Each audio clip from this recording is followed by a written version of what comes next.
Make or break of your golf swing will actually be in your backswing position. And there's a lot of misconceptions that I tend to see with golfers with regards to the backswing. So let's talk about what should happen. I'm going to place an alignment stick here through my belt loops, and I'm going to place another one across my shoulder line. What should happen in the early backswing is the upper body should rotate first, as I'm demonstrating like so. Then what will happen is I'll continue to rotate through the chest, and then my pelvis will start to rotate. And that's why when we look at professional golfers at left arm parallel, they often look a little bit sort of reverse pivoty, which means that the pelvis is more to the right than the kind of upper part of the spine. But what happens is, by the time you get to this position in the golf swing of sort of left arm parallel, which is what I'm trying to demonstrate here, the pelvis is sort of turned into the leg, which effectively means now as I continue to rotate, my pelvis will sort of turn and it will move the hip back with me. So it sort of drags the hip back. And this is what gets classed as a recentering move. And a recentering move effectively just means if you drew a line on my right hip from the takeaway position, it moves more back in towards the center.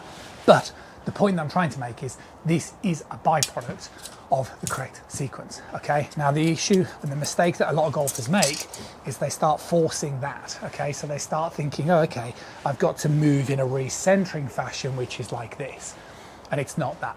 It's a consequence of what I've said before. And this is the kind of thing that I'm working on all the time with students.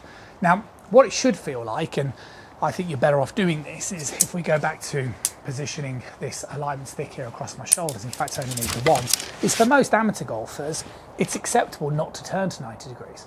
In fact, for most professional golfers, myself included, I don't turn all the way to 90. I turn slightly shy of it. It just makes me feel like I'm more on top of the ball, and I'm happy from this backswing position to start the downswing. If I start rotating more, I just feel like I'm more likely going to get stuck behind. Both these positions are acceptable, but the point that I'm making is you just need to make sure you're not the kind of golfer who is moving unnecessarily off the golf ball. And the best way to prevent you making mistakes is to sign up to my membership program. It's absolutely free to do so. You sign up over there for free, you can join the community, you can upload swings for free. Make sure that you are working on the right thing and you're not wasting your time practicing. Also, I've just uploaded a new video series called the No Backswing. And guess what? Very similar, because the problem that you guys are gonna have is if you start, listening to what I'm saying and you stop overturning and you embrace this feeling of being a little shorter, then you're going to have to obviously drop these arms down to introduce more speed, and you can find more about how to do that over on the website. I'll see you soon.